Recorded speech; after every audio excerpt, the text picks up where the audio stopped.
of the promise that parliamentarians and indeed all Ghanaians have made. They just recited the national pledge. The conversation is that they hope that the parliamentarians will stick to the dictates of the national pledge. At the commencement of public business. 3FM 92.7. The House is extremely privileged to have the presence of His Excellency at Nana Akufo-Addo of public business. President of the Republic of Ghana, the House and Commander-in-Chief of the Ghana Armed Forces to have the presence of His Excellency Nana Addo His Excellency the President is here in accordance with Article 67 of the Constitution of the Republic of Ghana, to deliver a message and Commander-in-Chief on the state of the nation of the Ghana Armed Forces to this honorable House in this August chamber. On behalf of leadership, His Excellency the President is here, honorable members, in accordance with Article 67 of the Constitution and of the Republic of Ghana, to welcome deliver a message of the Republic on the state of the nation to this honorable House. This is the House of Parliament. On behalf of leadership, this and all honorable members of the people, it is my privilege. This is the House of Accountability. Honor. And welcome His Excellency the President of the Republic to this August House. Honorable members, this is the House of Parliament. I invite His Excellency the President to deliver the message in the state of the nation. This is the House of the people. I want, with your kind permission, this is the House of Accountability. The presence in this chamber, and this is the House of Democracy. Distinguished personalities. Honorable members,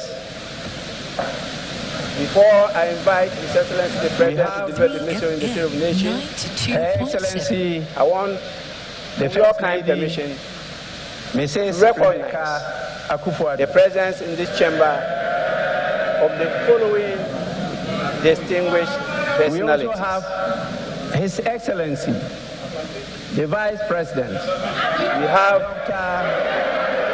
Her Excellency, the First Lady, Mrs. Rebecca Akufo-Addo.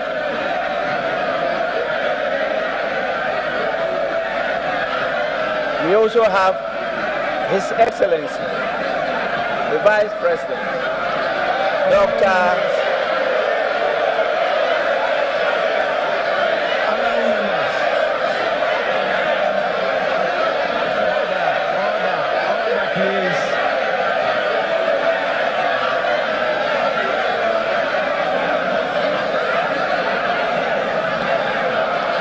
Honorable members,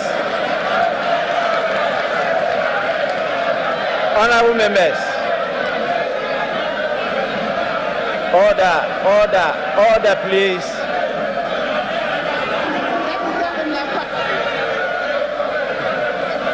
Honorable members, we also have His Excellency, the Vice President, Dr.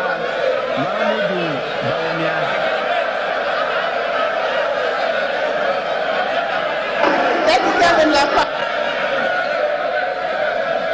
Honorable members, we also have His Excellency, the Vice President, Dr. Mahmoudou Bawumia.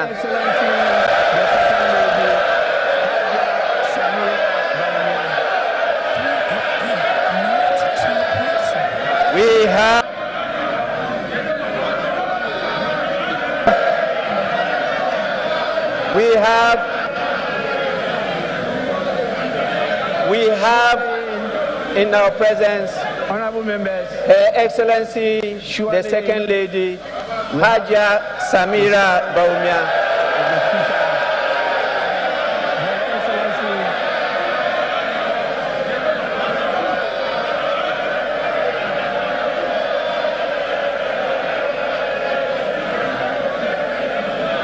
Surely, honorable members, we have the spouse of the Speaker, Her Excellency of the Speaker, Her Excellency.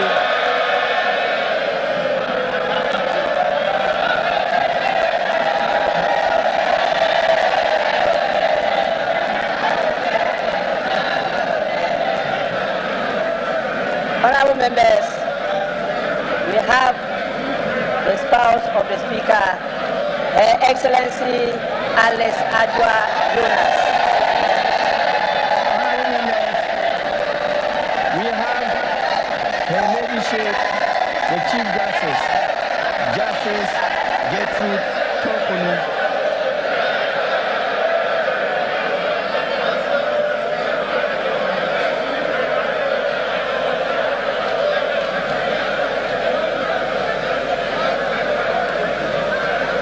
Honorable members, we have the beloved Her Ladyship, the Chief Justice, Mr. Justice Gertrude Tokunu.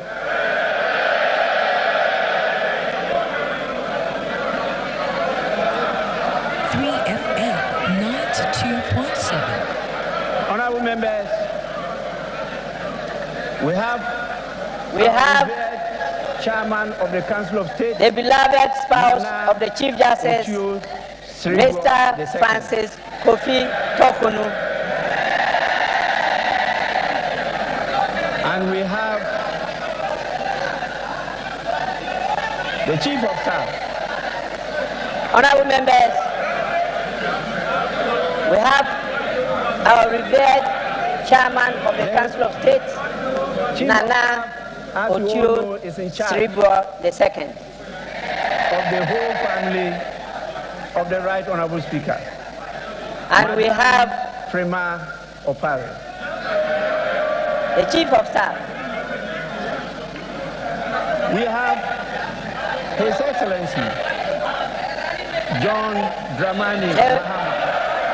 Chief of Staff, as we all know, is in charge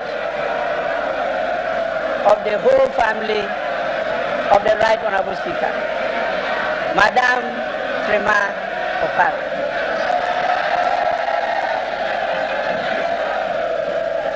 We have His Excellency John Dramani Mahama.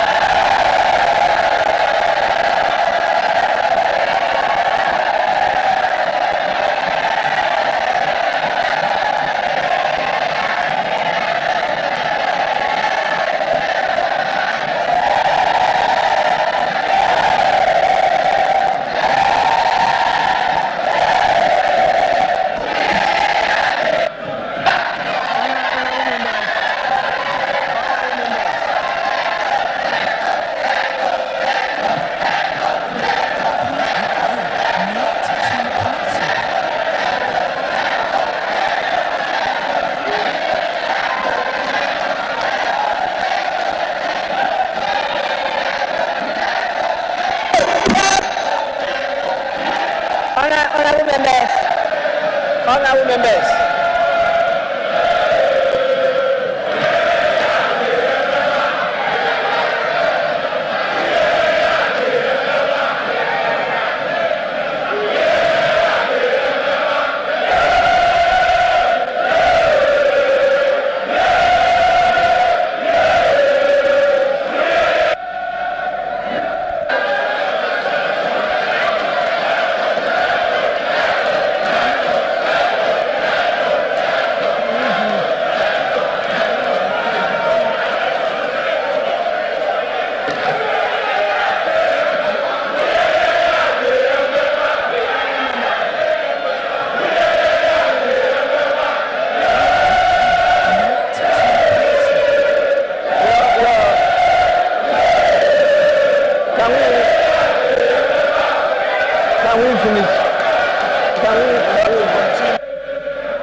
sights and sounds from Parliament. If you are listening to us live on 3FM 92.7, or if you're watching us on our Facebook page at 3FM 927 on X, or following the conversation, that's 2024 State of the Nation Address, as all is set for the State of the Nation Address to be delivered by His Excellency the President of the Republic, Nana Addo Dankwa Akufo-Addo.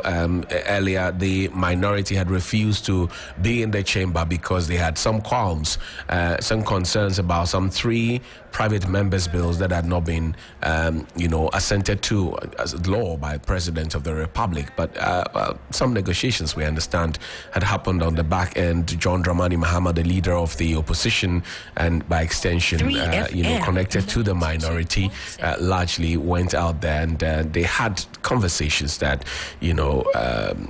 resulted in the minority joining their colleagues on the majority side in the House. Presently, the prayers have been said, the national anthem has been sung, the national pledge has been recited, the announcements and acknowledgements have also been done.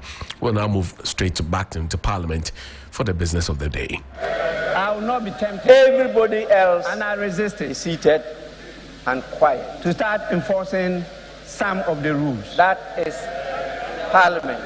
I know this is election year, but this is the former sitting of Parliament, and all the rules please apply. My words, I will not be tempted, and I resist it. Can deselect a lot to start enforcing some of the rules, and let's proceed. I know, His Excellency, this is election year, as I mentioned, but my words, the former president, can deselect a lot of you. So please, my words, in our midst, on this chair, can deselect a lot of you. Kindly take note and let's proceed. His Excellency, as I mentioned, the former president of the Republic of Ghana. We have in our midst Her Excellency Nana Kunedu Ajiman Rawlings,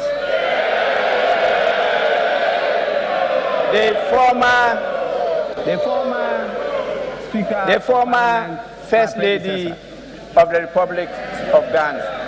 We have the national chairman. We have of the new Patriotic Party, the Right Honorable, in the person of Mr. Stephen Ayensu Intim. We also have the national chairman, former Speaker of the Parliament, my predecessor, Congress. Honorable, we have the national chairman of the new Patriotic Party, in the person of Mr. Stephen Ayensu Johnson Asedu Inketia. We also have the national chairman. We have the general secretary of the National Democratic Congress, Party, Honorable Mr. Johnson. And we also have the general secretary of the National Democratic Honorable Congress, Johnson Asedu Inketia. We have the General Secretary of the new Patriotic Party, the veteran Mr. Justin Frimpong Kodua, to Parliament.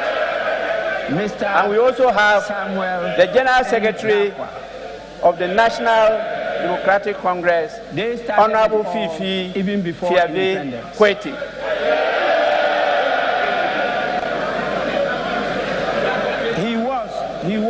We have in the veteran council former and they supported clerk the late KB Parliament, Mr. Samuel and Dakwa. They established the Parliament of the Republic of Ghana. They started it all even before independence. Another former clerk to Parliament. He was brother in the Legislative Council. And they supported the late KB Ayensu. We have the heads establish the Parliament of the Republic of Ghana. Esteemed chiefs, queens, and queen mothers. We have former clerk to Parliament, our most revered religious leaders, our own brother, Mr. Emmanuel and the dean and members Anyimedu of the diplomatic corps. We have the heads of our security agencies, our development partners with us, and our esteemed chiefs, representatives, queens, various and queen mothers. Organizations. We have our most revered religious leaders. We have our partners and the dean and members of the diplomatic corps. Members of the media. We have our development partners with us and representatives of various civil society organizations. I may have to end and here definitely by we have acknowledging our partners, all the dignitaries, our dependable and distinguished partners, invited guests with us here. Members of the media. And I have the greatest pleasure, honorable members, in inviting, with your kind permission, to deliver this message. Have to end here, Your Excellency, by acknowledging all the dignitaries and distinguished invited guests with us here.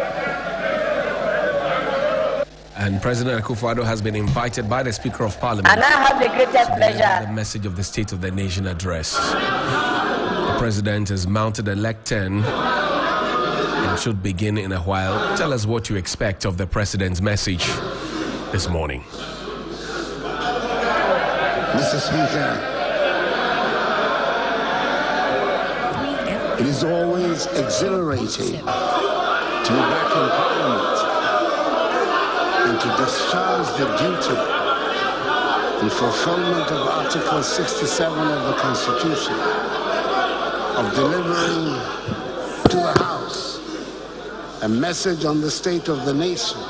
Mr. Speaker, on this occasion, for the penultimate time, it is always exhilarating to be back in Parliament and to discharge the duty in fulfillment of Article 67 of the Constitution of delivering to the House to see that First Lady a message on the state of the nation. Vice President on this occasion for the penultimate time. Second Lady Samira Bawumia, the spouse of Mr. Speaker Alice Adjoa Jonas, Chief Justice Gertrude, in accordance with protocol and convention, it is good to see that First Lady Rebecca Akufo-Addo, of the Council of State, Vice President Mahamadou Bawumia, Lieutenant General Thomas Oponto, Second Lady Samira Bawumia, Inspector General of Police, the spouse of Mr. Speaker Alice Adjoa Jonas, Chief Justice Gertrude Tokolu, and Justices of the Supreme Court, representative of the Chairperson, and members of the Council of State, the new Chief of Defense Staff, Lieutenant General Thomas Oponto, the Inspector General of Police, Dr. George Akufo-Dampare, and service chiefs are all present, as are the Dean and members of the Diplomatic Corps. Mr. Speaker, the House is also duly honored by the welcome attendance of the former President of the Republic, His Excellency John Dramani Mahama. Our nation is safe, secure, and under the control of the government. And former First Lady, Her Excellency Nana Konadu Agyemang Rawlings. Like a pedestrian statement with which to start a message on the state of the nation. Mr. Speaker, unfortunately, I'm glad to be able to report from it being an everyday truism that the entire territory that makes up our nation that can is safe, made in these secure, and under the control of the government and people of West Ghana. Africa is under this might sound like a pedestrian statement with which to start a message on the state of the nation. to coastal Unfortunately, far from it being an everyday truism, integrity of our country this is no longer a statement or claim that can be easily made in these times in the neighborhood in which we are. And lost large West portions Africa of their territories is under threat of terrorism and violent extremism, and Ghana, rapidly spreading southwards is the only from the coastal state Sahel along the to Gulf of coastal Guinea West Africa. that has so far not recorded. We can no longer take the territorial integrity of our countries for granted. The peace and security we have in our country many of our has not happened neighbors by chance. have already fallen It has victim taken deliberate and policy lost and large planning on the part portions of their government territories and a to lot of extremist hard work and groups. dedication And on Ghana, the part of our security by the service grace of the Almighty, to keep our country is the only coastal safe state and along the secure. Gulf of Guinea that has so I might far not add recorded a And it has terrorist also meant attack. that we've had to spend a lot of money. The speaker of the that would peace and otherwise have security been available we have in our to country spend on many of our has not happened development by needs. chance. But I It has believe taken deliberate policy we're and all planning on the agreed part that of the primary government responsibility of the and a state lot of hard work and dedication citizens on the part of our is security to provide services and guarantee peace and to security, keep our country and safe we're doing just and that. secure. Since might we came add into office, But it has also we've meant that ensured we've had to spend a lot of significant money expansion of the armed forces that would have otherwise and all have the been other available security to agencies. spend on many of our development needs. We're paying diligent But I attention to believe their welfare. we're all agreed well. that the primary responsibility The of the state accommodation and physical environment towards the generally of the citizens security agencies is to provide are and being guarantee improved. peace and security. We're And we're cooking doing just the that. pace of the retooling and equipping of the Since we came security into agencies office, to ensure we've readiness ensured a significant towards the expansion of the emerging armed security forces threats. and all the other security For the agencies. majority of us, We're in our everyday paying activities, diligent attention to their it is the welfare. security of our streets as well. and homes and communities. The accommodation that and concern us physical most. environment generally of the We security want our children agencies and are grandchildren being to grow up in a improved. safe atmosphere. We've quickened In the Ghana the pace police of the service, retooling and equipping played of the the lead security role in agencies to ensure readiness towards the government emerging has performed security most threats. creditably. The For the police are majority much of better us, equipped than they have ever in been, our everyday activities, and their increased it visibility is the security of our streets and homes and goes communities a long way to that concern reassure us the most. community. We want our children and changing image grandchildren of the to grow up in a police safe perhaps atmosphere. Best And the exemplified Ghana Police Service by the dramatic played the facelift lead they have role given to in the this. frontage of the police Again, headquarters on the Ring Road Government in has Accra. performed most creditably. It is beautiful.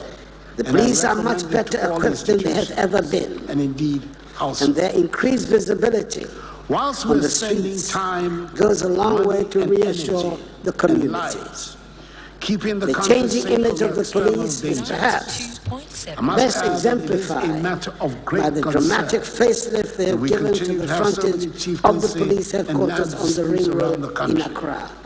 which tend It to is be breeding beautiful, grounds and I for recommend internal it to all tensions institutions and and destabilization. indeed households. Mr. Speaker, Whilst we're I must spending make special time, mention money, and of the troubles energy in Boko. and lives, The keeping the tragedy country safe from is not only external that a dangers. thriving and dynamic I must town add that it is a matter of is great being reduced to a concern wasteland that we continue to have so many of chieftaincy destruction and and land distrust. disputes around the country, We're which spending tend to money be and breeding energy grounds that for would have been internal better spent on tensions and development needs of destabilization. Boko, providing Mr. Speaker, security to I keep must make brothers and special sisters mention from killing of the each other. troubles in Boko. Mr. The Speaker, tragedy what should concern all of It's not us only that a thriving Not and just the dynamic people of Boko, town is that is in being its current reduced to a state, wasteland, Boko is an of alluring destruction and magnet to distrust. mischief makers and extremists. We're spending money and energy Kilometers that would have away been better spent from on the development needs of Boko In a bid to providing find a lasting security solution to the to conflict, keep brothers and sisters government has in from the killing past each year other. undertaken a number of Mr. measures, Speaker, what should concern all of including the us establishment of and not a just the people special of Boko, Boko task force, is that in its the current state, intensification of engagements Boko with the is an facts alluring magnet to resolution of mischief the makers and chieftaincy extremists operating a few on the kilometers recommendation away of the Upper East from the Regional border. and National Security In a bid to Council. find a lasting solution to 4 the radio conflict, stations Government has in the past year undertaken a number of measures and propagating hate, including the establishment of a special Boko task force and intensification of engagements with the Chief Justice for her part for the resolution of the chieftaincy recently established specialized courts on the recommendation of the Upper East Regional and National Security Council, 4 radio stations that have been broadcasting incendiary language and propagating hate speech have been shut down by the National Communications Authority. But it is also very much the Chief Justice for her part has also recently established specialized courts in Accra and in Kumasi appealing to all citizens to deal expeditiously with criminal matters emanating from the Boko campaign of the Ministry of Government is determined very serious to do all it can to ensure that there is security in every inch of the territory of our country. Anxiety and but it is also very much up to the citizens to help create the needed atmosphere, which we thought had been and thus appealing to all citizens, all Ghanaians, in parts of Africa, to take the See Something, Say Something campaign through a series of the Ministry of National Security very seriously. Testified to an unfortunate, there is indeed, Mr. Speaker, a state of palpable anxiety and tension in every corner of West Africa, raising the specter of regional instability, which we thought had been banished. And we in Ghana, unconstitutional changes in government in parts of Africa, especially in West Africa, through a series of coups d'etats and military interventions in government, testified to an unfortunate democratic regressions in the region. We must help stem the tide. It is in the interest of democratic growth evolution that this development is reversed as soon as possible. And we in Ghana continue to give maximum support to ECOWAS, the regional body of West Africa, the United Nations, and the AU, to make it more Africa's continental organization, will help in the efforts to restore democratic institutions and thereby help consolidate democratic rule. We must help stem the tide of this unwelcome evolution. We in Ghana and help entrench democracy have had our fair share of political instability. We believe also that a reform of the global governance architecture, such as the Security Council of the United Nations, to make it more representative and accountable, will help strengthen global peace and stability, and thereby help consolidate democratic rule around the world. We have tried them here, and they have failed. Speaker, we in Ghana have had our fair share of political instability and experimentation, and we know about how we should govern ourselves in military uniform. There might be new names being ascribed to some of the supposed new ideas being canvassed by some today.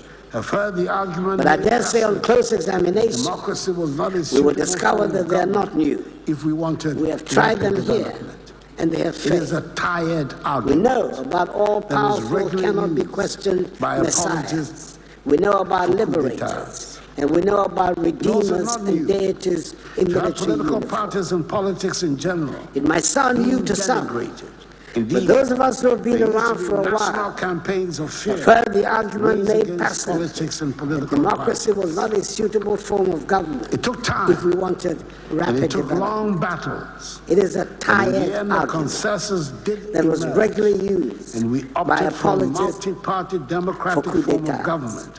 Under the Constitution, and also not new, which ushered in the political parties and politics in general, Mr. Speaker, being denigrated. It is not a perfect document. There used to be national campaigns of fear, ways against politics and political parties. But it has served us well these past 2 years. And it took long battles. But in the end, the consensus did emerge, and we opted for a multi-party democratic form of government under the Constitution, which ushered in the Fourth Republic. We Ghanaians drew it up to serve our needs. Mr. Speaker, and we can amend it is not a perfect document. And circumstances. Constitutions do not ever pretend to be. Towards finding a consensus on the has served us well these past 32 years, considering where we have come from. The Speaker, it is a sacred document that should not be tampered with lightly. And the I hasten to add, incredible elections our Constitution did not descend from heaven. We can do it up to serve our needs, and we can amend it to suit our changing needs and circumstances. Who are the center we should work towards finding a consensus on the changes that the majority of Ghanaians want made to the Constitution. Increased decibel level. The Speaker, in all communication. Democracies are founded on elections. Ensure that even the most the holding of free and credible elections ensures that people have confidence we should in the government that emerges at the end of the process. And new members of parliament. The honourable members of this House, a lot of the responsibility who are at the centre of it lies all, on the Electoral Commission know more than the rest of us that this is an election year. We have credible elections. The increased decibel level in all communications work of the Electoral Commission will ensure that even the most politically uninterested person among us would know that on December 7th, we should be going to the polls to elect a new president and new members of parliament. Is also on the line. A lot of the responsibility lies on the Electoral Commission to put the organization in place that will ensure that we have credible elections. To demonstrate that government is doing its part to make the work of the Electoral Commission go smoothly. At the end of the process, a lot of responsibility lies on the political parties as well. Come to an end. And I hope that the parties recognize that their credibility is also on the line. There is nothing inherently especially some people corrupt about wanting to undermine the multi-party democratic elections system that should generate violence. It is up to the parties we who are in politics to demonstrate that competitive elections are an honorable, character-enhancing experience. Owe it to ourselves. And at the end of the process, the loser will congratulate the winner. And the world does not come to an end because an election has been lost. To make politics in elections. There is nothing inherently dirty or corrupt about politics, and nothing about elections that should generate violence. The Electoral Commission to we who are in politics, to iron out whatever and we who are members of political parties, and I'm happy owe it to ourselves. The Electoral Commission, after the institutions we claim to belong to, plans to and above all, we owe it to Ghana and the people of Ghana. Politics, after all, to make politics in the elections described as the art of the serious and joyful phenomenon that is what they we should engage in. It should not be discharging their responsibility. Resolve the problems. I urge the Electoral Commission to work with the political parties, working to build a happy to iron out whatever problems there might be. And I'm happy that the Electoral Commission, after engaging the parties, has shelved plans to change the 7th December date. And the free will politics, after all, has been described as the art of the possible. And if that is what we are engaged in, it should not be beyond us to resolve the problems that come up, to help ensure the conduct of working to build a happy and prosperous country on 7th December. Government on its part will do what is expected of it to make sure that the reputation of Ghana is not damaged. And the free will of the people is manifested at the end of the electoral process. And I want to reassure the people of Ghana that I'll do everything in my power to help ensure the conduct of transparent, free and fair elections on 7th December. There are amongst us those who, for ideological or other unstated reasons, have never accepted I have confidence. I have confidence in the security services to ensure that those who might want to cause havoc or any kind of mischief to disrupt the electoral process will have no room to operate. They will not want their sacred images to be solved by what they term the dirt. There are amongst us those who, for ideological or other unstated reasons, have never accepted multi-party democracy, and therefore take every opportunity to portray the government's efforts in the most disparaging manner. For parochial reasons. There are also those amongst us who consider the rough and tumble of politics to be beneath them and will not want their sainted images to be solved by what they term the dirt of politics. Who have had parliaments as part of their governance we can for hundreds and we should continuously improve upon the performance of the institutions that hold the state together. But nobody should undermine the integrity of the arms of government for parochial reasons. Cannot get things wrong. There is definitely much room for improvement in the workings of the executive arm of government, the judiciary, and our parliament. Political journey. Even those who have had parliaments as part of their governance systems for hundreds of years still make mistakes and sometimes get things alarmingly wrong. It would be surprising if our 31-year-old parliament did not get things wrong sometimes. This august House, which holds so many fond memories for me of my personal political journey, does not always measure up to the expectations of the people, or even sometimes of its own members. Is the beauty of what There's a lot of anxiety currently about how our MPs get elected. Governance structure. There's anxiety about the rapid turnover of members in the House and the loss of institutional memory.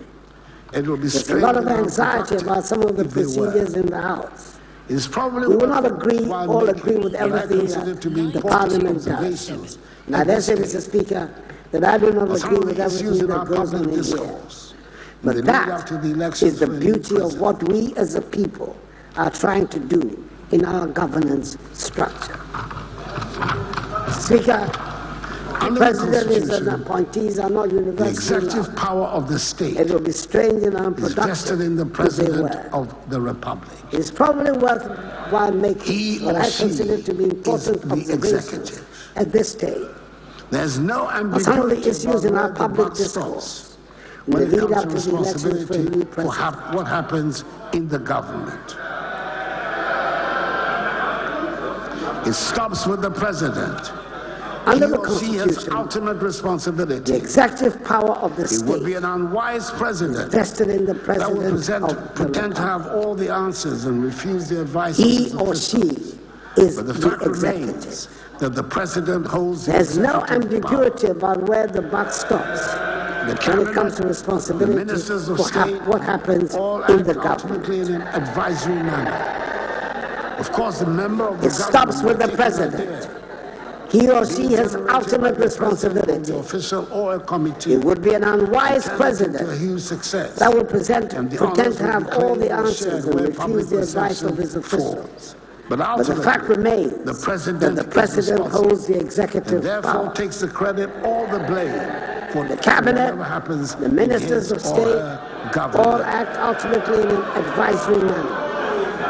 Of course, the member of the government might take an idea, be it generated by the president or the official or a committee, benefit from and turn it into a huge success, and the honors will be claimed or shared where public perception falls. But ultimately, the president is responsible, and therefore takes the credit or the blame for whatever happens in his or her government. Characterize public discourse. It gives me quite. Mr. Speaker, let me make a second point. Great pride. The programs that come from the executive who believe that benefit from the rigorous public examination and debates to which they are subjected. We all now take for granted and sometimes even bemoan the vigorous media and civil society organization scrutiny that characterize public discourse. It gives me quite satisfaction and great pride to hear young Ghanaians today who believe that criticizing the President of the Republic and challenging government proposals are normal, regular activity. The people of Ghana have shown some of the young people listen with incredulity when they hear about a Ghana that was once without private radio stations, and people have to tune into foreign stations to hear critical and opposition voices.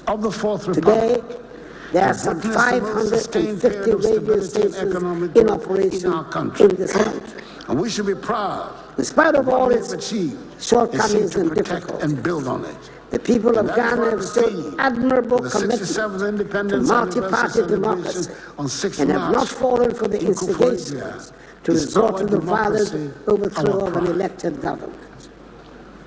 The past 32 years of the Fourth Republic have witnessed the most sustained period of stability and economic growth in our country.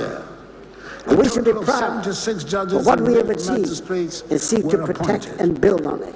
And that is why the theme for the 67th Independence Anniversary celebration on 6th March in Akufo-Addo is our democracy, our pride. And 21 new magistrates.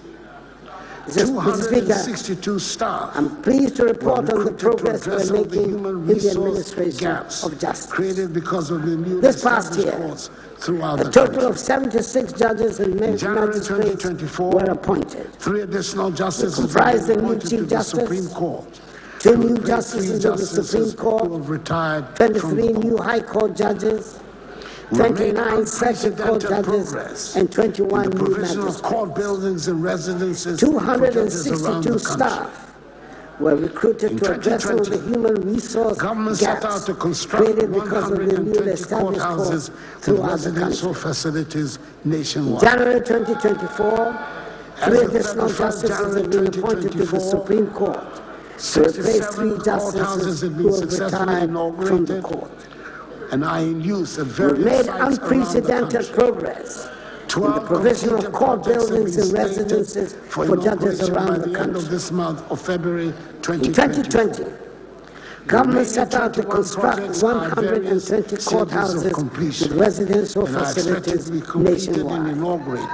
Before May 2020. As of 31st January 2024, 67 courthouses have been successfully inaugurated for judges and are in use at various sites around the country. 12 completed projects have been stated for inauguration by the end of this month of February 2024. The remaining 21 projects are at various stages of completion and are expected to be completed and inaugurated before May 2024. In addition, 121 residential units have been constructed for judges throughout the country. Further, 20 fully furnished 4-bedroom units, together with social amenities, have been constructed for justices in the Court of Appeal in Kumasi. The project is not yet complete, but we have done enough to be able to say that we have resolved the problem of the disgraceful state of court building. The attention now is to the digitalization process of the courts to modernize the entire system of court cases. The Judicial Service is undertaking a digitalization initiative to modernize legal operations and foster greater access to justice. A virtual court system was introduced during the COVID-19 pandemic to ensure the continuity of business. The integration of the virtual court system was also rolled out to 17 courts and subsequently to 19 high courts for the smooth hearing of court cases.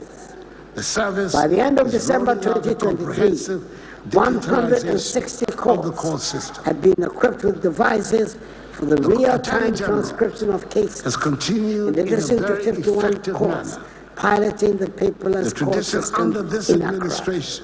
The integration of real-time transcription devices in 160 courts has revolutionized the way court proceedings are recorded and documented. The service is rolling out a comprehensive digitalization of the court system. 10 trillion Ghana Attorney General has continued in a very effective manner the tradition under this administration of contesting every single litigation against the state. The evidence is there. And has avoided the numerous judgment debts that used to be given against the state. Performing a pleasant duty in a few weeks' time. The Office of the Attorney General, as a result, has saved the country over 10 trillion Ghana cedis. And finally bring to an end the age-old office accommodation problem. I must declare a personal interest in it, as the bill all the evidence is there. In the government of President John Akufo-Addo. As have been performing a pleasant duty In a few weeks' time, when I commissioned the Law House, the 12-story office building, which will house the offices of the Attorney General and the Ministry, and finally bring to an end the age-old office accommodation problem. I must declare a personal interest in it, as the building was started when I was Attorney General in the government of President John Akufo-Addo back in 2001. Mr. Speaker, I acknowledge and share the frustration and deep disappointment we all have to showcase the convergence of events and fate that conspire to place impediments on the path of the rapid development trajectory we were on.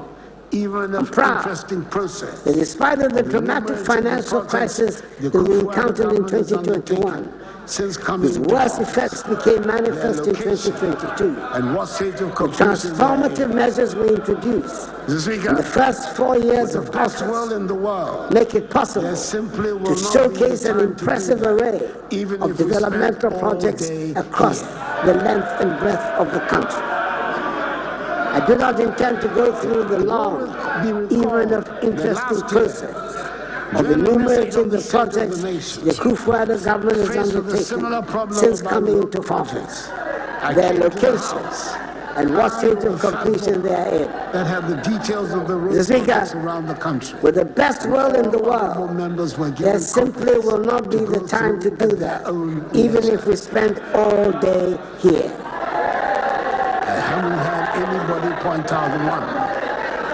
It always be recalled that last year, during a message on the state of the nation, faced with a similar problem about road projects, I came to the House armed with a fat book that had the details of the road projects around the country, and all honorable members were given copies to go through at their own leisure. Vice President.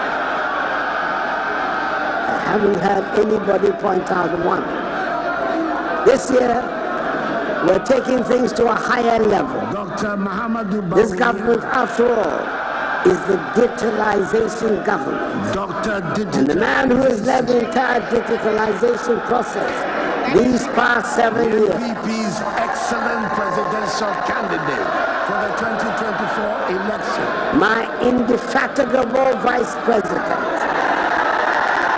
Is coming out with what will allow everyone and everybody and anyone to check on Dr. Muhammadu Bawumia.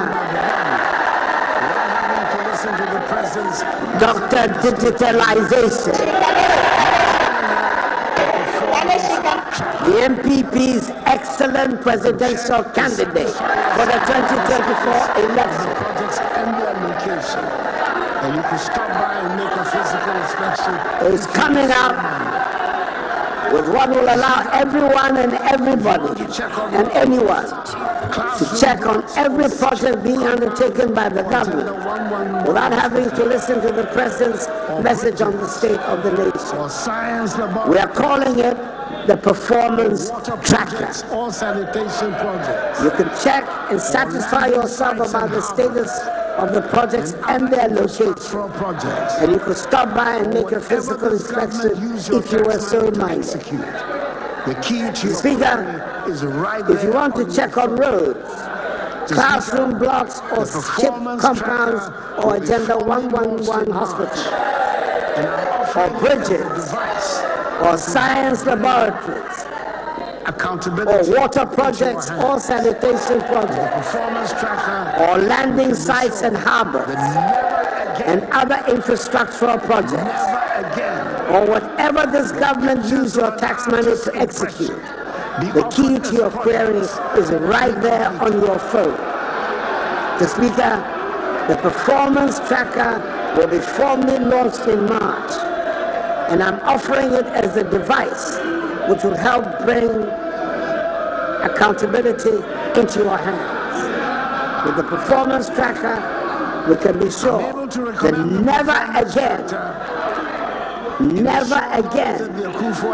will pictures of an artist's impression be offered as projects that have been completed.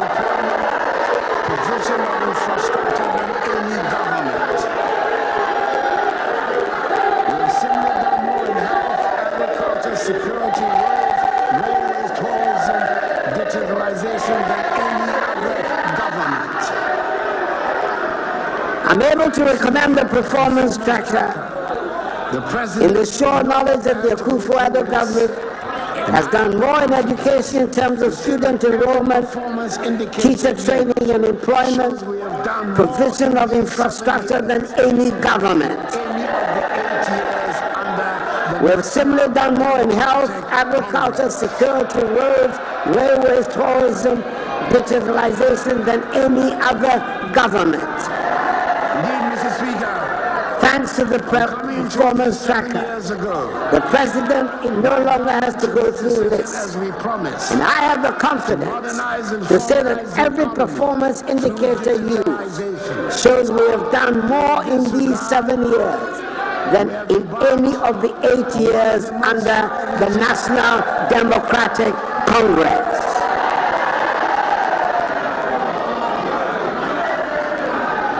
Mr. Speaker. Indeed, Mr. Speaker, on coming into office 7 years ago, my government took the decision, as we promised, to modernize and formalize the economy through digitalization. In this regard, we have embarked on one of the most far-reaching. Indeed, Mr. Speaker, on coming into office 7 years ago, Mr. Speaker, come what may, I will have my day in Hansard. I will have my day in Hansard. Come what may. Believe me.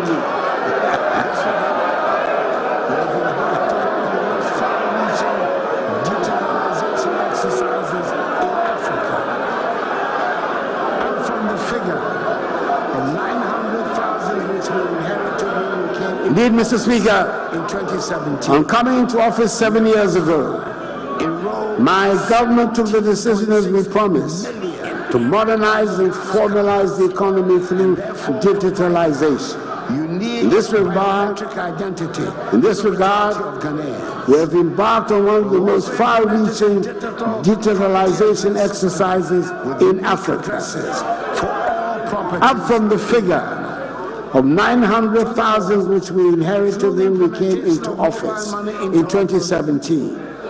We have thus far enrolled 17.6 million on the Ghana card, and therefore provided unique biometric identity to the majority of Ghanaians.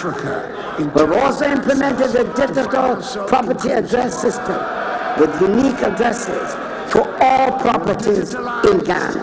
the provision of public Furthermore, services at the ports, through the implementation of mobile money interoperability, NHIS, we've also provided access to financial services for adult Ghanaians through mobile money accounts that are interoperable with bank accounts. Ghana is ranked number one in West Africa. Ghana is now ranked number 1 in Africa in terms of access to financial inclusion. We have also implemented the use of drones. We have digitalized the provision of public services at the ports, DVLAs, NHIS, GRA, births and deaths, Registrar of Companies, ECG, Ghana Water, amongst others. All teaching regional and Ghana is ranked number 1 in West Africa patient records and number 7 in Africa in e-governance. without the need for a folder.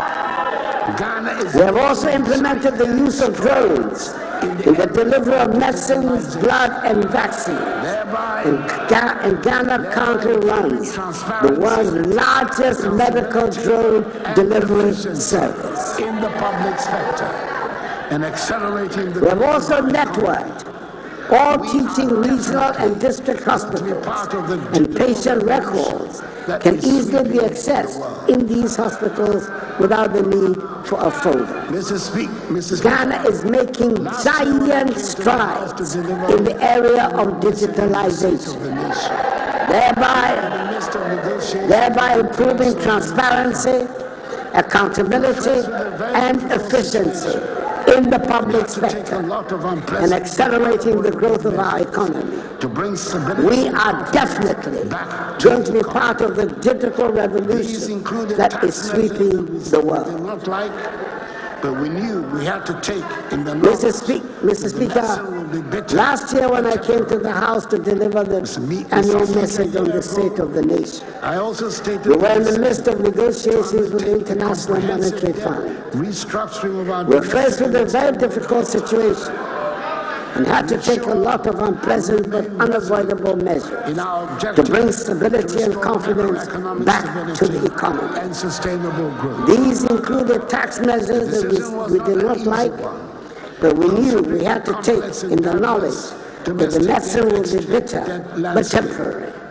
We have to consider Mr. Speaker, a year ago, I also stated the decision to undertake a comprehensive debt restructuring of our domestic and external debt to ensure we remain resolute in our objectives to restore macroeconomic stability and sustainable growth. we requested an The decision was not an easy one, considering the complex and diverse domestic debt landscape. successfully. We have to consider safeguarding the financial sector, preserving social and economic conditions, and protecting our domestic debt market. 5 months. A year on, Short as possible. I'm happy to inform you, Mr. Speaker, that we have made significant progress. Agreement to an executive board agreement with the IMF. We requested an unprecedented number of bondholders to participate in a voluntary exchange, and we were able to exchange successfully some 203 billion CDs worth of bonds. Successful. Not only was the exchange successful, As you may recall, but it helped us to secure within 5 months first coupon the shortest possible time in recent debt restructuring history, a staff-level agreement to an executive board agreement with the IMF. that was the single biggest My gratitude goes to all financial sector players, for Ghana. organized labor, We then paid firms, regulatory institutions, and all individuals who made this painful exercise successful. on 5th September 2020. Speaker, as you may recall, A week ago, government successfully paid the first coupon of 2.3 billion CDs on the new bonds on 22nd August 2023. At the time, that was the single biggest payout of domestic payments in a single day for Ghana. coupon paid We then paid 2 billion and 60 million CDs for the last leg of the domestic debt exchange on 5th September 2023. A week ago last Tuesday, on 20th February 2024, the second coupon of 5.8 billion CDs was paid to domestic bondholders. This is the largest coupon paid in a day in Ghana's history. for their positive roles in this achievement. On the external debt side, Our engagement with our external bondholders we achieved a significant milestone by reaching an agreement with our public creditors. sustainability analysis. And I'll use this occasion We are focused and to committed express our appreciation to the Republic of France and the People's Republic of China, co-chairs of the Official Creditors Committee, for their positive roles in this achievement. To have a sip of water. We'll also intensify our engagement with our external bondholders on the principles of transparency, fair treatment, consistency with the IMF debt sustainability analysis, and good faith. constrained due to We are financial focused challenges. and committed to accelerating the Some of the process. priority projects have been transferred onto the GOG budget with the same fiscal space to ensure their completion. This will enable the Kumasi International Airport Mr. Speaker, with some 98% we're committed to concluding the external debt restructuring process as soon as possible, so we move past the crisis. This will enable us to complete substantially projects that have been constrained due to financial challenges. In the meantime, Some of the priority projects have been transferred onto the GOG budget with the same fiscal space to ensure their completion. This will enable the Kumasi International Airport, with some 98% complete, to be completed by May. Other projects like the Akufo-Addo Teaching Hospital, CAD, Maternity Block in Kumasi, the Takrady Interchange, the Betebilamti Interchange in Accra, hospital project, the University of Environment Sustainable Development Project at Boso in the Eastern Region, for diagnosis, Phase 2 of the construction of roads in Tamale. The contractor has been paid in advance, and the construction of the 84-kilometer railway line between Tema and Nakosombo would also be completed. And work has begun. The project commenced. Speaker, I'm happy to announce that an alternative source of funding has also been secured for the reconstruction and completion of La Hospital project as a fully functional modern hospital with the necessary equipment for diagnosis and treatment. The contractor has been paid an advance mobilization of 15%, representing some 7.5 million United States dollars, and work has begun. The project commenced effectively in January this year and will be completed in 28 months. Speaker, it is important to underline that the recent change in the leadership of the Finance Ministry will not affect government's determined commitment to implementing the terms agreed with the IMF to ensure that we restore the economy to healthy growth as soon as possible. Indeed, the macroeconomy was much stronger at the end of 2023 than in 2022. Inflation was peaked at 54.4% in December 2022 has reduced to 23.5% in January 2025. Real GDP growth for the first 3 quarters of 2023 averaged 2.8%, higher than the targeted growth rate of 1.5% for 2023. The CD has been largely stable since February 2023, with a cumulative depreciation of 9% between February and December 2023.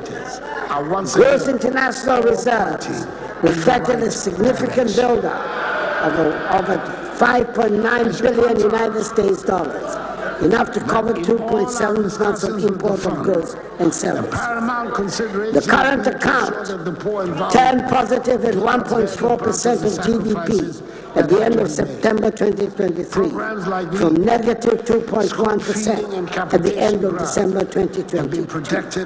Generally, the macroeconomic indicators are once again all pointing in the right direction.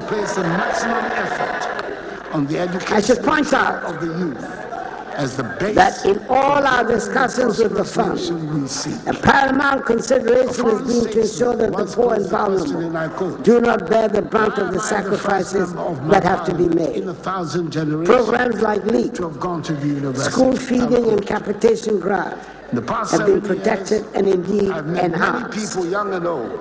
Mr. Speaker, right from the start of this government coming into office, we have sought to place the maximum effort on the education and training of the youth as the base for building the prosperous nation we seek. A foreign statesman once posed the question, and I quote, "Why am I the first member of my parliament in 1,000 generations to have gone to the university?" Unquote. In the past 7 years, I've met many people, young and old, across the country, who have told me about the first person in their families, in their community, to have gone to senior high school. Junior school and moving on to senior high school. They might well ask the question, why are they the first boy or girl in their family to have gone to senior high school? The answer is not far-fetched.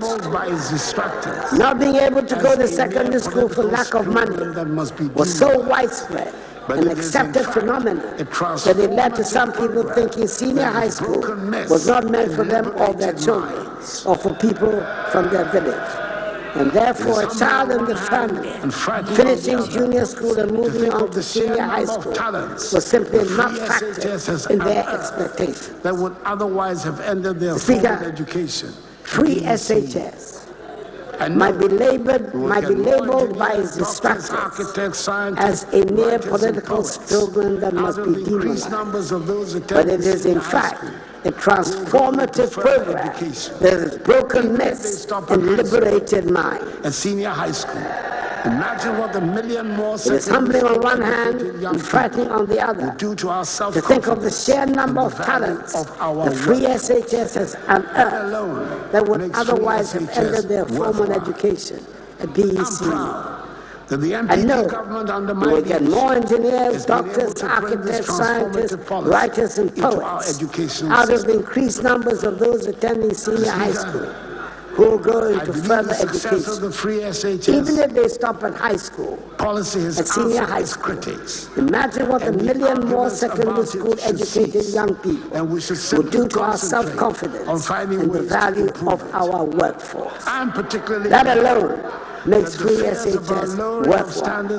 I'm proud that the NPP government under my leadership has been able to bring this transformative policy into our education system. The best waxy results Speaker, over a decade. I believe the success of the free SHS policy has answered its critics. There's more to education and the arguments about it should cease. And we should simply concentrate on finding ways to improve it. Kindergarten, I'm particularly glad that the fears about lowering of standards have been allayed. And strengthen the free SHS policy. We witnessed through the 2023 batch of free SHS students the best waxy results in over a decade. Registration for pupils in public junior high schools among there's more to education than free SHS. The government has been paying equal attention to all the other sectors. The focus kindergarten, primary school, and junior high school must work together to give a solid foundation and strengthen the free SHS policy.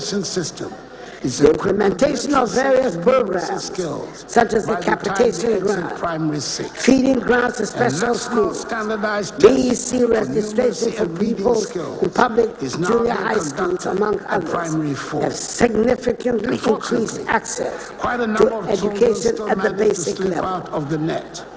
The focus of the comprehensive reforms within the sector has been to improve learning outcomes and ensure every child that goes through our education system is equipped with literacy and numeracy skills by the time they exit primary 6. A national standardized test for numeracy and reading skills is now being conducted at primary 4. Unfortunately, quite a number of children still manage to slip out of the net and miss going to school altogether or drop out at primary school.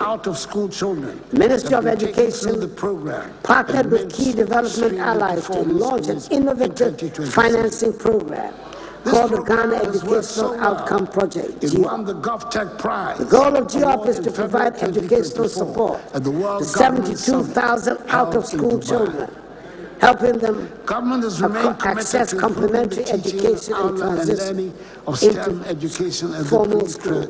I'm happy to report that 17,340 out-of-school children have been taken through the program and mainstreamed into formal schools in 2023. Accordingly, this program has worked so well, it won the GovTech Prize Award in February 2024 at the World Government Summit held in Dubai. Biomedical science. Government has remained committed to improving the teaching and learning of STEM education at the pre-tertiary level. Key interventions have included increasing our ability to produce STEM professionals and also meeting 21st century skills. The construction of 10 STEM schools, the curriculum has been overhauled to include STEM career pathways such as aviation and aerospace science, biomedical science, engineering, computer science, manufacturing, robotics, and artificial intelligence. Government has also increased its investment in infrastructure for science, technology, and engineering and mathematics, STEM education at the pre-tertiary level. The construction of 10 STEM schools and 10 STEM centers has commenced across the country, with 7 STEM model schools having been operationalized. These schools have been equipped with state-of-the-art laboratories and classrooms, dormitories, assembly halls, dining halls, and conducive environments to foster teaching and learning. The operationalized schools have a total enrollment at present of 2,400 students reading general science and STEM. Mr. Speaker, in recognizing the critical role of technical and universal and vocational education and training in the country's industrialization agenda, the government continued implementing key reforms in the TVET space, including the expansion of the free senior high school program to include students in public TVET institutes. The Speaker, a lot of resources has gone into the provision of infrastructure at all levels of the educational system, but a lot remains to be done. Many basic schools require more adequate classrooms and furniture, and the environment in some of these schools can be made more suitable for learning and teaching. Some of the senior high schools, especially the community schools recently absorbed into the formal GES structure, lack the facilities that these established schools take for granted. We must all express our gratitude to the teachers in such schools who manage, in spite of the difficulties, to bring out the best in their students, and sometimes succeed in achieving great results. They exemplify the best in the Ghanaian and give us hope for the future. Indeed, the one tablet per student policy at the senior high school level is being rolled out and will formally be launched by me next month. It is a great tool to help bridge the gap between disadvantaged and privileged students. A substantial increase in the number of students seeking free SHS and our no guarantor policy under the Student Loan Trust Fund are breaking down financial barriers for students seeking higher education by eliminating the requirement for a guarantor.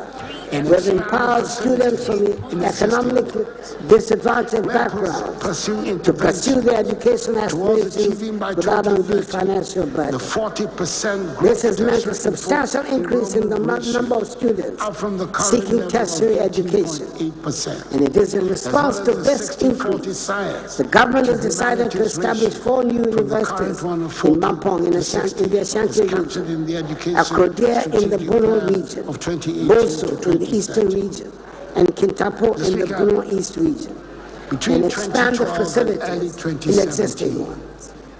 We are pursuing interventions towards achieving by 2030 the 40% gross tertiary enrollment ratio, up from the current level of 18.8%, as well as the 60-40 science to humanities ratio from the current one of 40 to 60, as captured in the Education Strategic Plan of 2018 to 2030. The Speaker, between 2012 and early 2017, there was nothing more demoralizing than the phenomenon we call DUSA away in our history. It was symptomatic of a dysfunctional system, and it caused widespread depression amongst businesses and households. After that experience, my government was determined that DUSA would not be inflicted upon government, upon Ghana, and Ghanaians, under an MPP government. Shouts will not wish DUSA away in our history. It will not. financial crisis. We managed the energy sector with discipline and expertise. After that experience, my government was determined that Dumsor would not be inflicted upon Ghana and Ghanaians under an MPP government. And I'm glad to be able to say, so far, so good. We have managed to keep the lights on these last 7 years, even in the midst of a financial crisis. We manage the NFT sector with discipline and expertise to avoid a repetition of the hardships inflicted on Ghanaians some years ago. Furthermore, through determined, skillful negotiation, we have been able to reduce considerably the energy sector debt that we inherited. Indeed, the government negotiating team carried out a successful reconciliation exercise with the IPPs and ECG, which established that the IPP arrears position was not the $1.6 billion that had been previously reported in the media, but was actually $1.2 billion.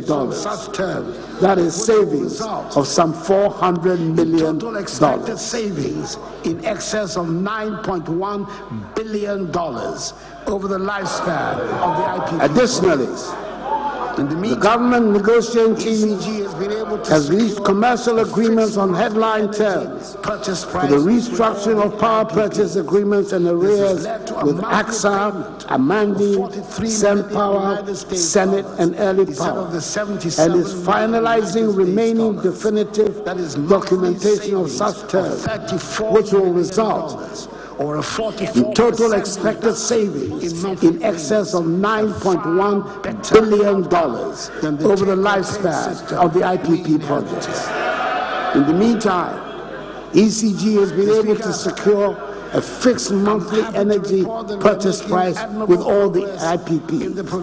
This has led to a monthly payment of $43 million United States dollars instead of the $77 million United States dollars.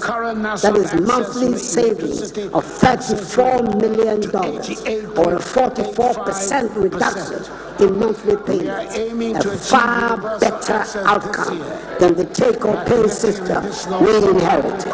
To the national grid under the Speaker, Electrification program. I'm happy to report that we're making admirable progress in the provision of electricity to all parts of the country.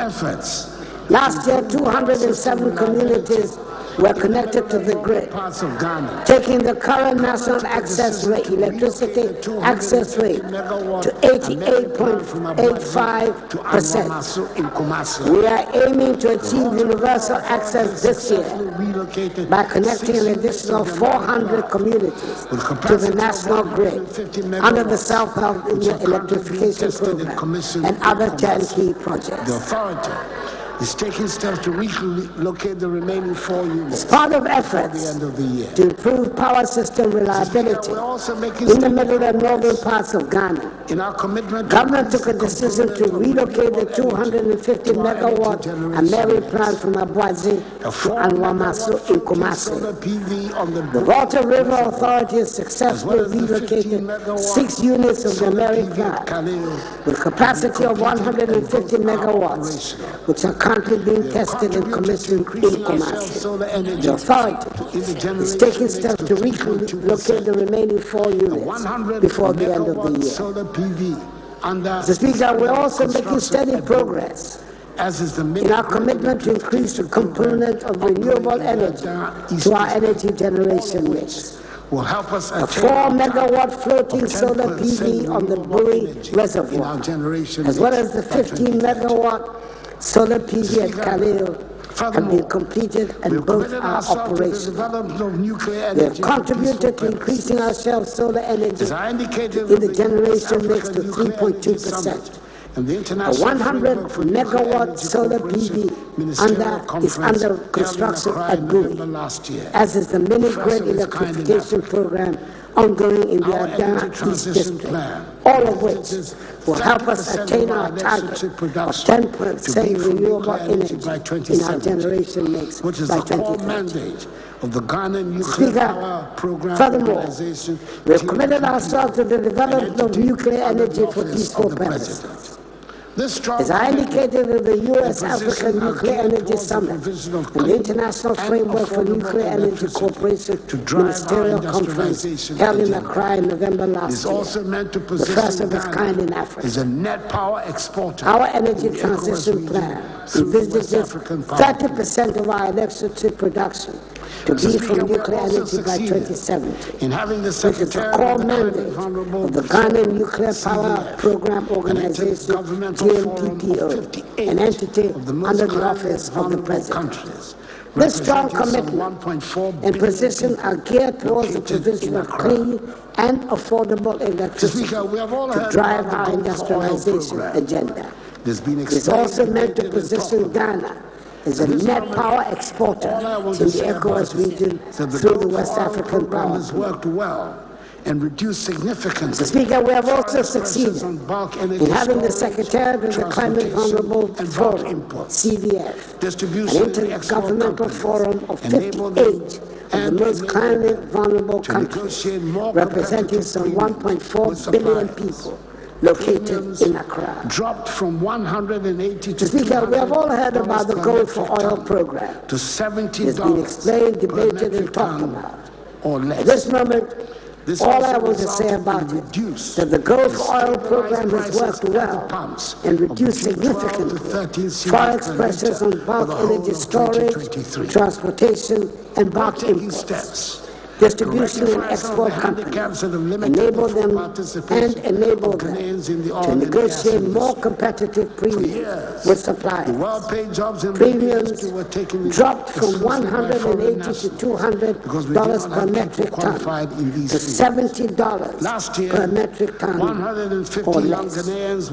This also resulted in reduced and stabilized prices at the pumps of between 12 to 13 cedis per liter for the whole of 2023. We're taking steps to rectify some of the handicaps that have limited the full participation of Ghanaians in the oil and gas industry. For years, the well-paid jobs in the industry were taken exclusively by foreign nationals because we did not have people qualified in these fields. Last year, 150 young Ghanaians were trained and certified as mechanical maintenance technicians, electrical technicians, instrumentation technicians, and production process technicians up to the industry standards. Additionally, 5 young Ghanaians underwent a 10-month welding inspector training program at the North Alberta Institute of Technology in Canada. They have since been placed in various technical institutions in Ghana as instructors. Ghanaians will soon fill the well-paid positions on our field because we have the trained and qualified personnel. Things are looking some of the major road works have been temporarily interrupted as a result Mr. Speaker, it is quite likely as I've said that the most talked about subject in our country is roads and highways. When I appeared in the House last year, as I said earlier, I took the extraordinary step of coming with a fat book that detailed all the works that the government had done and was doing on roads since coming to office in 2017. From the port of Tema, I believe it was generally agreed that it was impressive, but it was not enough to satisfy everyone. Well, the work continues, even though some of the major road works have been temporarily interrupted as a result of the debt negotiations. As I said earlier, all the details will be available on the performance tracker. Other modes of movement around the country are being built and upgraded to open up the country and make travel easier. Speaker, the new standard gauge railway line from the port of Tema to Mapakadai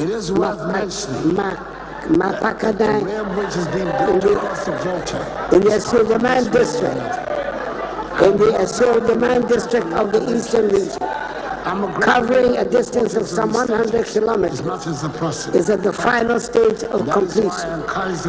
By the middle of the year, the line will be commissioned for operations to commence with brand new standard gauge diesel multiple unit trains, the first of their kind to be used in our country. It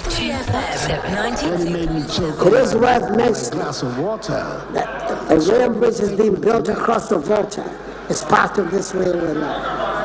I have no doubt it will attract a lot of interest. I'm a great believer in the importance of aesthetics as much as the practical. And that is why I encourage the contractor to construct the railway bridge, which was not a part of the original contract, plans for the extension of the railway line to make the journey more seamless. Materialize during the rest of my administration, but I'm sure they will not be abandoned. Nearly made me choke on my glass of water. The food extraordinary statement to make. Requirement for national security and the foundation for building a prosperous nation.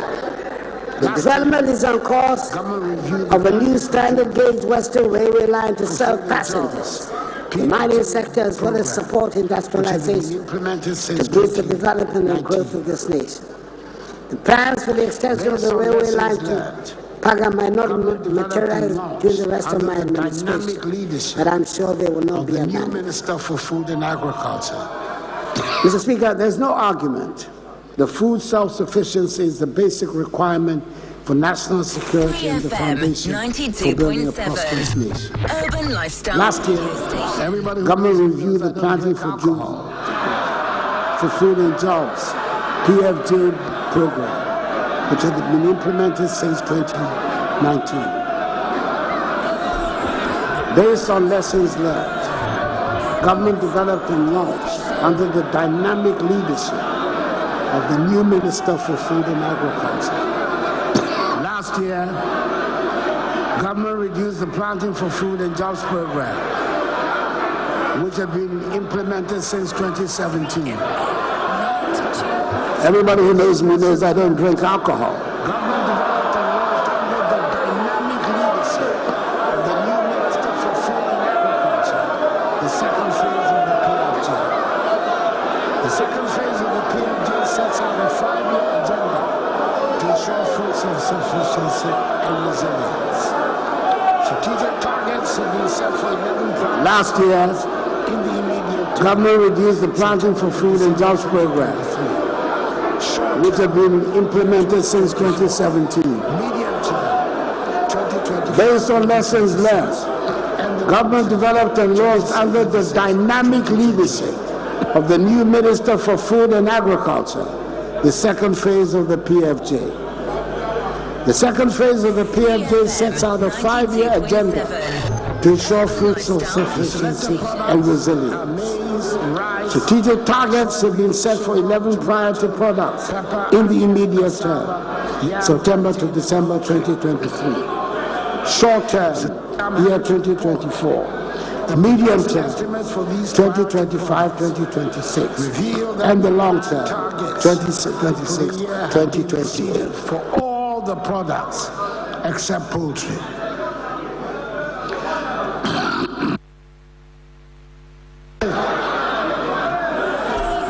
The selected products are maize, rice, soybean, sorghum, tomato, pepper, onion, cassava, yam, plantain, and poultry. I'm happy to report the production estimates for these priority products reveal that the planned targets for the year have been exceeded for all the products except poultry. In the private sector to achieve the same.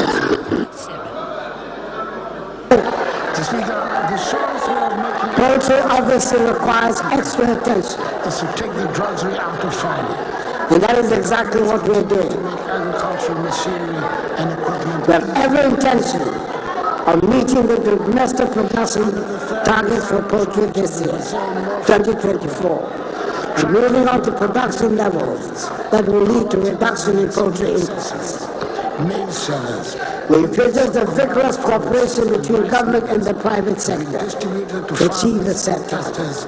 processes, and mechanization Mr. Speaker, the surest way of making agriculture attractive to young people this year is to take the drudgery out of farming. The government is continuing to make agricultural machinery and equipment easily available. Boom sprayers, combine harvesters. Under the third and final tranche of the Brazil More Food Program, tractors with accompanying implements, power tillers and with accessories, maize shellers, units of combined pharmacies and rice millers are being distributed to farmers, processors, and mechanization service providers on hire purchase agreements. This year, under the Indian Exim facility, tractors with matching implements, planters, boom sprayers, combine harvesters, and corn pickers will also be made available. In products such as rice. This week, having determined that large-scale commercial farming is the easiest way to achieve our set goal of food self-sufficient. Rice imports. Government under the second phase of the PSA will establish agricultural zone Rice imports amounted to as a complementary initiative to address the issue of access to large tracts of agricultural land, to drive sustainable and commercially oriented agriculture. 450,000 This will significantly expand Ghana's productive capacity in products such as rice, soybean, maize, and tomato. Indeed, between 2021 and 2023, rice imports fell by some 45%. In 2021, rice imports amounted to 805,000 metric tons. In 2022, 650,000 metric tons. Various locations across the And country. in 2023, 450,000 metric tons. This healthy trajectory will continue until we achieve full sufficiency in amongst others. For each agricultural zone, government will partner with the private sector to provide the necessary irrigation infrastructure, develop access roads, expand power, solar and hydro, and provide mechanization services. Various locations across the country with potential to be food baskets have been identified for the establishment of the agricultural zones. They include the Afram Plains, Chopoli, Kumuru, Kratchi, and Nkranza, amongst others. Speaker, we all witnessed a spectacular increment of the cocoa price from 800 cedis per bag to 1,300 cedis. Mr. Speaker, government has begun the development of 1,300 cedis per bag. in 5 identified economic In the current cocoa season, the highest increase in 50 years. towards the completion of the terminal phase 3 extension in via With the current trend of the world cocoa price, cocoa farmers can be sure that I will do right by them in the next cocoa season. Irrigation Development Authority. Mr. Speaker, government has begun the development of 7,100 hectares irrigation infrastructure in 5 identified economic enclaves within the Afram Plains agricultural zone. Work is also continuing towards the completion of the terminal phase 3 extension and via irrigation scheme. This will make additional 1,150 acres of irrigable land available for cultivation of rice and vegetables. The Ghana Irrigation Development Authority will continue the development of small earth dams in the northern, upper east, upper west, northeast, and savannah regions to support the One Village, One Dam initiative. Whilst at it, Mr. Speaker, we have not forgotten about the welfare and well-being of our fisher folk. My government has completed the construction of 12 coastal fish landing sites at Axim and Discord in the western region, Moray, Montfort, Winneba, Senyabreku, Gomwafete, Otran, and Infantsiman in the central region, Kessi and Osu in the greater Accra region, and Kita in the Volta region. Additionally, I had the pleasure in May last year of commissioning the newly constructed Elmina Fishing Harbour in the central region, much against the hopes of the naysayers. And God willing, soon this year, I'll also commission the Jamestown Fishing Harbour, which currently stands at 88% complete and is expected to be ready by August 2024. The Speaker, to help address the incidence of premixed fuel diversion and holding, government last year completed the installation of 50 out of the 300 premixed fuel automated dispensers. My expectation is that the remaining automated dispensers will be installed by September this year to help optimize the distribution of premixed fuel. Government will continue to take decisive actions, such as the close season, to help safeguard the ocean's capacity to regenerate and to continue to deliver substantial economic, environmental, and social value for our development. Speaker, last year, Ghana regained her position as the leading producer of gold in Africa, having overtaken South Africa. Has resulted in some our gold production reached an unprecedented 4 million ounces, according to preliminary reports. This is as a result of the progressive policies we have been implementing, 30% of our total crude oil, which have led to the revival of dormant mines like the Obuasi and Indiani mines and the expansion of existing ones.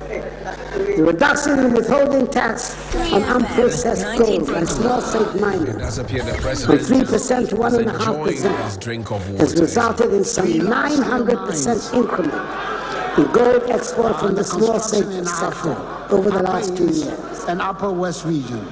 Leveraging on these resources, we introduced the innovative gold for oil policy, which accounts for some 30% of our total crude oil consumption. These new times, our gold production is expected to increase to some 4.5 million ounces annually. Mr. Speaker, to add value to these 3 large-scale mines are under construction in Ahafo, Upper East, and Upper West region. kilogram capacity gold With Cardinal Nandini set to pour its first gold in the Upper East region in the last quarter of this year. These new times, our gold production is expected to increase to some 4.5 million ounces annually. Mr. Speaker, to add value to these volumes of production, we have constructed through a public-private partnership a 400 kilogram capacity gold refinery, and we're in the final stages of negotiations for a London Bullion Market Association certificate. The world's largest gold producing company, which operates 2 huge mines in our country and is constructing a third, has announced its intention to sell its Achim mine in the eastern region. For our green minerals, including lithium, Some 420,000 we have put in place a policy for their exploitation and management As part of government's to ensure beneficiation mining sector, across the value chain of these critical minerals. we will engage with Newman The Speaker, as it has been widely reported, investors, Newman Corporation, the world's largest gold producing company, mineral resources. which operates 2 huge mines in our country and is constructing a third, has announced its intention We continue to work to ensure the to protection sell its Achim mine in the eastern region, resources, the third largest mine in the country, forests. which produced some 420,000 ounces of gold in 2022. As part of government's policy to modernize the mining sector, to indigenize the mining sector, we will engage with unions to give priority to Ghanaian investors who will want to acquire this mine to ensure that our mineral resources better benefit the Ghanaian people. The main cornerstone of our move. Mr. Speaker, we continue to work to ensure the protection of our forests and wildlife resources while reclaiming degraded forests. Some 42 million trees have been planted over the last 3 years under the Green Ghana project, and some 690,000 hectares of degraded forests have been cultivated between 2017 and 2022 under the Ghana Forest Plantation Strategy. Directly intervene to stimulate interest in Mr. Speaker, the main cornerstone of our move towards the industrial transformation of Ghana is the One District, One Factory policy, this government's iconic flagship initiative. It demonstrates how government can stimulate and incentivize the private sector to expand and diversify manufacturing across the country by harnessing locally available raw materials. It is significant to note that within the relatively short span of 6 years, government has directly intervened to stimulate interest in and support many private sector business promoters to make significant investments in manufacturing under the One District, One Factory program. These business promoters have so far invested in 142 districts across the country. Mr. Speaker, this has led to the development of 321 ideal 1G1F projects consisting of 211 new medium to large-scale factories and the conscious enabling of 110 existing companies to inject significant capital investments into the expansion of production facilities and diversification of products.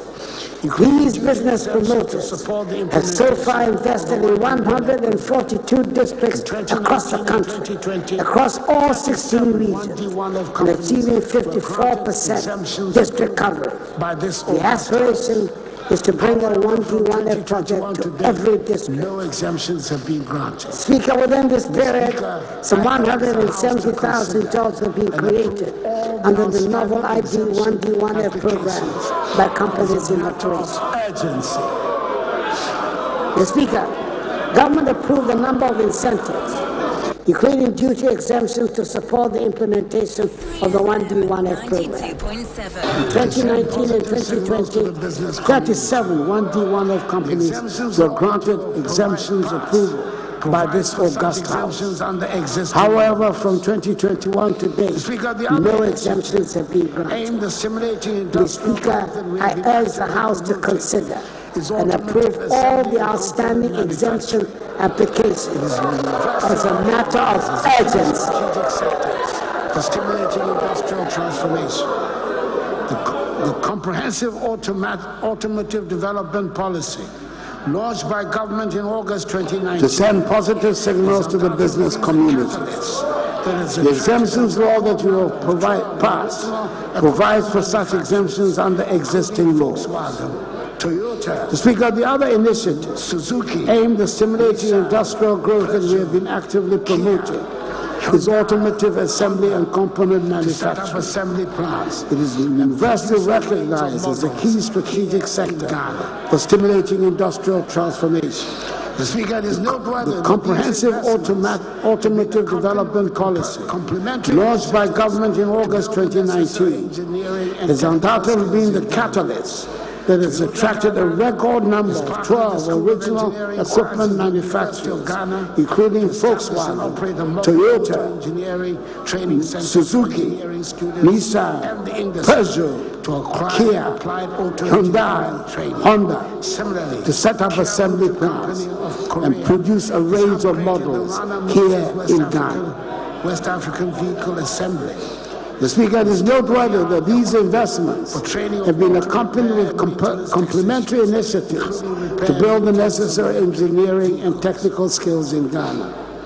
Toyota Ghana has partnered with the School of Engineering Sciences of the University of Ghana to establish and operate a modern auto engineering training center for engineering students and the industry to acquire applied auto engineering training. Similarly, Kia Motor Company of Korea has upgraded the Rana Motors West African Vehicle Assembly with state-of-the-art equipment for training of auto repair and maintenance technicians, including repair and maintenance of electric vehicles. We're also in the concluding phase of discussions. Speaker, to spur on industrialization, we're implementing the four-project agenda of the Ghana Integrated Aluminum Development Corporation GIADEC, with projects 1 and 2 having already taken off. And last month, we signed an agreement for the implementation of Project 3. Speaker, we will lay before this August House, at this first meeting of this session of Parliament, a legislative instrument to prohibit the export of bauxite in its raw state. We're also in the